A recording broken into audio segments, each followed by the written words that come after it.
Welcome back folks, and welcome to a new Dragons Dogma 2 news video. So today we have a lot to talk about because this week we finally are getting the release of Dragons Dogma 2. Honestly, I'm very excited to finally play this game, and I just cannot wait to start covering all of the stuff from the game, including the lore, guides, gameplay and everything else. But today in the news video we have a lot of interesting things to talk about. So first things first, the game has been leaked, yes. Now the reason why the game was leaked is because, as it usually happens, you have some distributors, like for example Walmart, sending out copies of the game to people who pre-ordered before the actual date when they were supposed to send that out. So already right now you have people who are playing the game on PlayStation 5.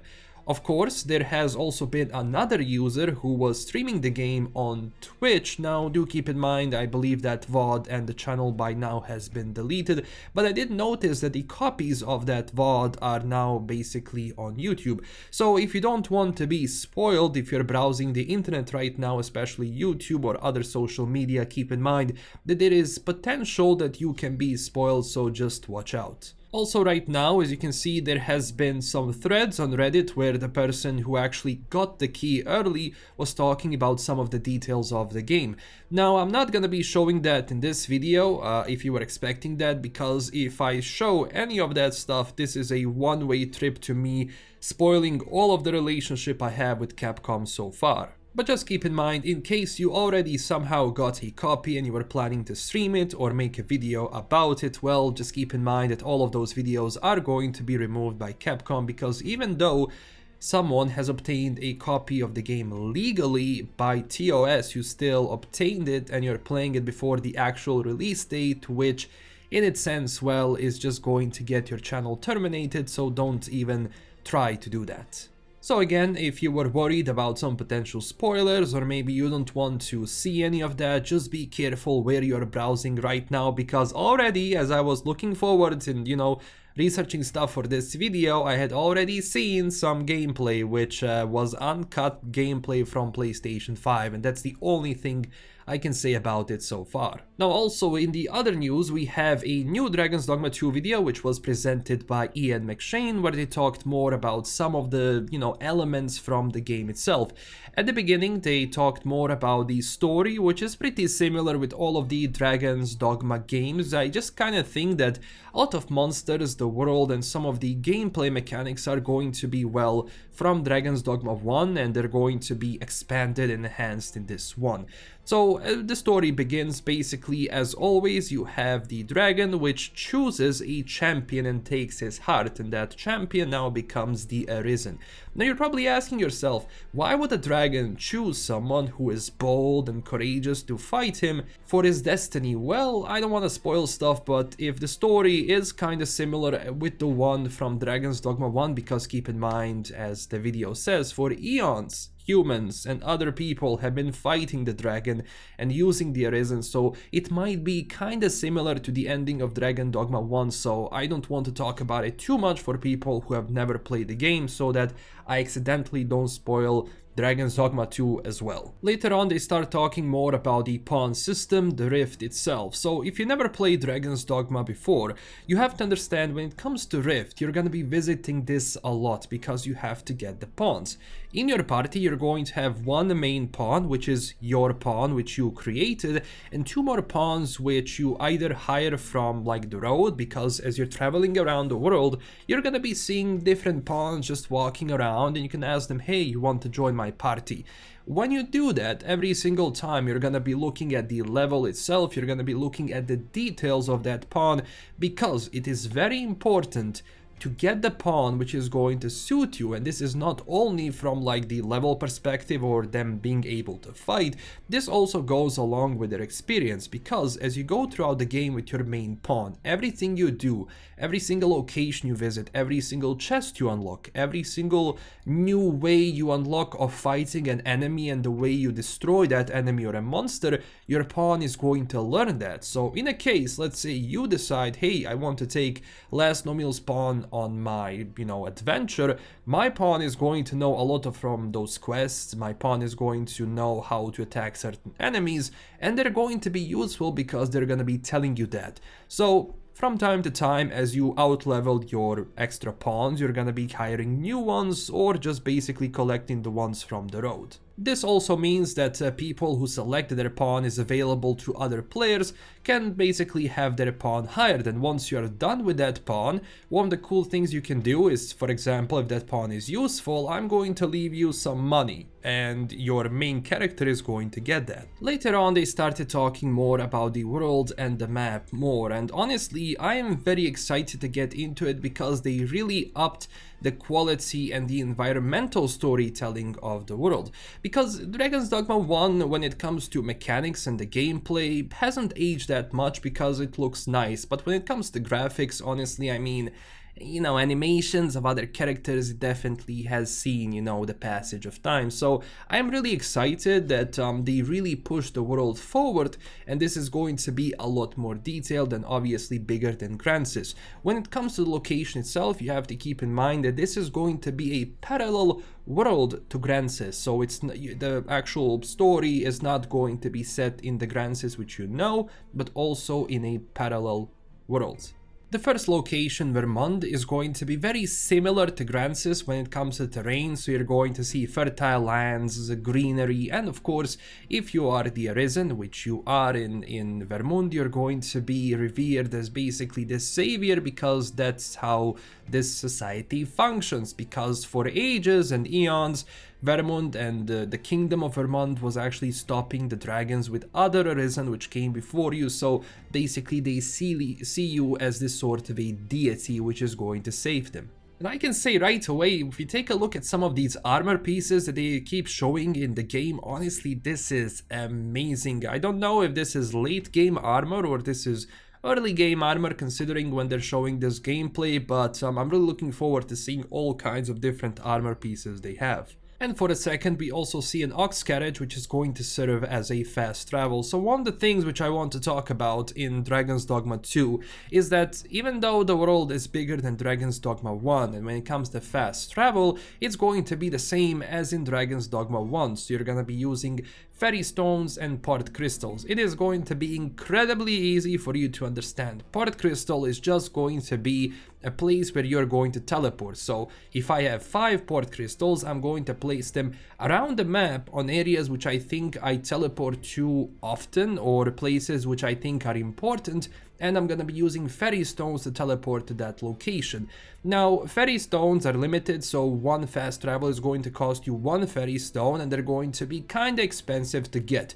Now, in the Dark Arisen, you have to understand that they gave you a infinite fairy stone, so that means you can basically travel around the map on those part crystals or go back to the city, because cities have these part crystals which are always there, so you can teleport whenever. The other part crystals you plant are going to be where you want to see them. Now, I'm not sure if you're going to have the infinite fairy stone in Dragons Dogma 2, or maybe that's going to be added later, but for the time being, it's most likely going to be that you're gonna be traveling on foot. And you're gonna have these ox carts which are gonna be taking you to the location a lot faster. Of course, they're gonna be serving as taxis, but you can be attacked while traveling to that location. At the same time, you have to understand that from time to time, as you go through certain objectives, as you go through certain quests and unlock certain areas, you're gonna be unlocking certain pathways which are going to serve as shortcuts. So it doesn't mean every single time that if you have to return to a certain location that you're gonna be going by the same path. Maybe you unlocked a certain, how would I say, shortcut, which is going to take you to that location a lot faster. So knowing the map and actually traveling throughout the map in the game, then uncovering everything and researching everything is going to be incredibly useful. And that's also one of the things which I do recommend as you're playing this game. Go out and explore. Every single time you go out and explore, you're gonna be getting some good stuff, and maybe you find a good armor piece or a new weapon or something which is going to be extremely useful for you. Now, the second location and the new one we're going to be visiting in Dragons Dogma 2 is going to be Batal, the nation of Beastern. Now, this is where you are going to be as an outsider, even though you are an Arisen. Now, also they have their own little ways of using the flame to protect them from the dragon, but at the same time you're not going to be respected as you are in Vermont. So I cannot actually wait to see the difference here and there, especially depending on maybe if your character is a beastern or if it's a human. So there is probably going to be a big dynamic when it comes to it. And if we take a good look at Batal and we take a look at, for example, this shot, we see some of these goblins exiting these little caves and holes. And that's one of the things which I'm really looking forward to, just going into these small crevices and location to find some hidden loot and fight some more enemies, as well as uncovering the map and gaining more knowledge with your main pawn. And also there is going to be a third smaller location, which is going to be a big forest, well, where you have elves. Now one of the things when it comes to elves is that they live secluded, so they're not gonna be mingling with you all that much, and they speak in their own elvish language.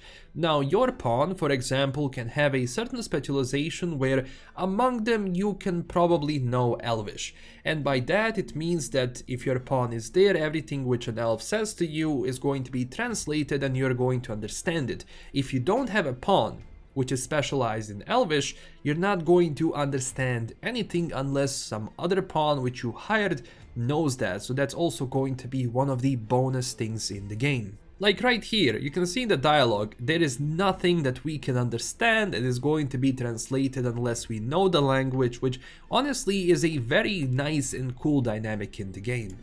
Now later on they started covering more monsters which we're gonna be meeting in the game, like for example a Cyclops, a Chimera, a Griffin and so on, a Minotaur, everything here.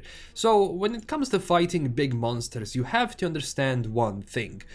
It's about tactics. It doesn't matter which difficulty you're gonna be playing on, if it's going to be easy mode, normal mode or hard mode, the tactics of how you tackle that monster is going to be everything.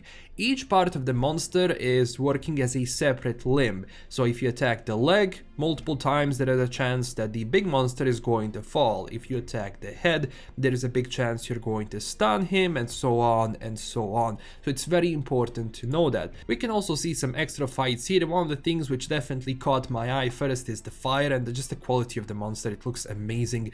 And second of all is some of the gear which this warrior actually has. Look at this two-hander, man. Look at this actual armor. This is phenomenal looking, and it has a lot bigger variety than the first game, which is something I really do enjoy. Even in this little frame we can see the saurians, which are these lizards, and one of the things which we can see right away is the tail. Let me tell you right away, without even your main pawn, you have to sever the tail, Arisen, because this is going to weaken them. So when you start fighting these lizard people, you have to sever the tail and that's it. They're going to be completely harmless for you to basically destroy, because most of their, how they say, balance is something that they lose once the tail is out. So just keep that in mind when you start fighting them. Honestly, if they are the same from Dragons Dogma 1 in terms of experience, they're going to be one of the main locations where you're gonna be actually just gathering experience for and your vocation and for your Arisen actually. So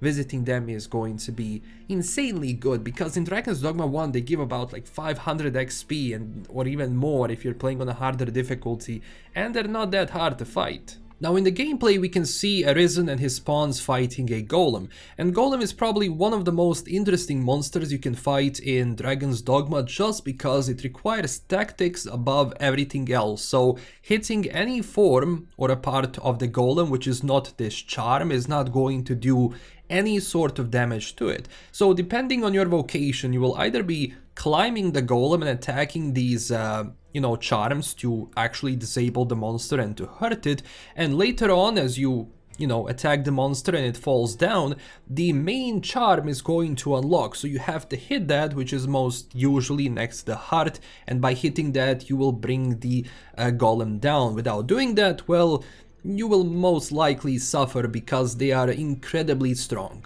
And keep in mind that this is different from Talos, who is going to be this huge golem stone monster we're gonna be fighting, and as I said in my previous video, it's probably going to be one of the most fun fights in this game, just because it reminds me a lot about the Shadow of the Colossus, which I enjoyed a lot. And for the end, they talked more about the Night in the game. In Dragon's Dogma 1, Night was especially difficult because, well, you have skeletons, zombies, chimeras, death, all of that stuff chasing you, which wasn't really enjoyable as you're playing throughout the game, let's just face that. Now, of course, in Dragons Dogma 2, that's going to be very similar, so one of the things which I do recommend you is once you get into the game for the first time, you are low level, do not venture out at night. Do not, because you're going to be, well, pretty much destroyed by all forms of monsters. But later on, as you get stronger, well, I do recommend going out at night because, well, you're gonna be gathering extra resources and you're gonna be fighting some much stronger enemies for that XP grind, which is very important, including this one, which I'm showing right now. But of course, because the game has one save file and it basically saves as you do stuff around, you have to be careful where you're gonna be venturing out. So every single time you want to go venture out at night, have two things ready. First off, have a lot of potions for health and stamina, or other things, other provisions. And second of all, have a clear line of where you're gonna be going and where you're going to retreat in case you have a lot of monsters chasing you, which is most likely going to happen. They also show a fight with the griffin, which is incredibly nice. I love fighting griffins in this game just because of how crazy that fight can be, especially if you don't find a good way of grounding the griffin down, for example setting his wings on fire or putting multiple pawns on him so that he cannot really go up in the air. Well, you're gonna be thinking about that constantly, because if a griffin takes you up in the air and you are on it, you, well, either fly to its lair somewhere else, or he is going to shake you off, or you're pretty much going to die. We also saw a little bit of a fight with a Chimera, one of the probably strongest monsters in the game, which you have to really pay a close attention to, because this is a body of a lion, there is a head of a goat, and behind you have a giant serpent. So one of the things which I do recommend is how I always fight a Chimera is first destroy the serpent on the back, so cut it off, then go for the goat's head, and ultimately then go for the lion, because if you don't, well, that Chimera has 3 ways of attacking you, which is not really enjoyable like at all. So as far as you can and as fast as you can, get the serpent out, get the goat out by climbing on top of the Chimera and then fighting ultimately the lion form itself for the end. Next thing I want to talk about is the new vocation which has been introduced in Dragons Dogma 2, and that's the Warfarer. The Warfarer is a new vocation exclusive to the Arisen that can use every weapon and learn different skills from each vocation. By using diverse weapons, the Warfarer can respond to any situation and create combos that cross vocational boundaries. The Warfarer's lower base stats require them to utilize the situational strengths of different weapon types to be on par with other vocations with specialized strengths. So this is probably one of the most interesting vocations which has appeared in Dragon's Dogma. Especially it's gonna be interesting to test out, because most of the time in Dragon's Dogma 1 you were kinda tied to only one way of fighting depending on your vocation. Now of course this is going to be interesting to test out later on if actually having a Warfarer is going to be more useful than actually having another vocation which specializes in certain things. So being a jack of all trades might be useful, but obviously for that we have to wait and see for once the game comes out. Now one of the things we can see in the gameplay is how the Arisen is using different weapons, going from the staff to two-hander to a bow to then using magic and so on. Especially it's going to be interesting to see what sort of skills that vocation is going to be able to have, you know, compared to, let's say, a specific vocation which only goes in one direction. So yeah, this is probably one of the most interesting vocations, and I kind of think that this is going to be played a lot just because people want to test out different weapons, different attacks, and maybe this is going to be the vocation where you can test out which vocation is going to be the best for you.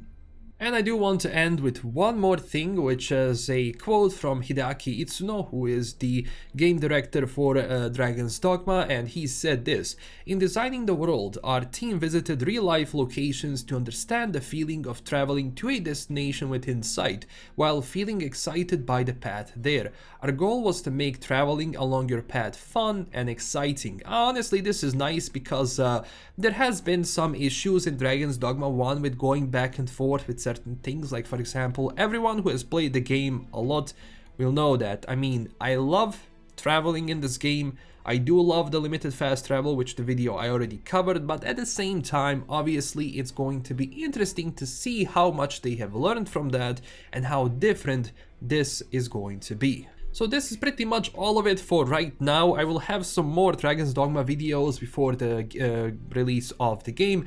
When the game comes out, I will be reviewing it, making guides, lore videos, I will be streaming how I play, and of course I will try to push my main pawn as much as I can so that every other player who wants to hire my pawn can actually, you know, benefit from that, so definitely keep a lookout for that. This is everything for today. Thank you so much for watching. If you enjoyed this video, don't forget to smash that like and subscribe button for more, and also check us out on Twitter and Discord. Huge thanks to my current Patreon supporters, and as always, stay classy everyone. I will see you in the next one. Bye bye.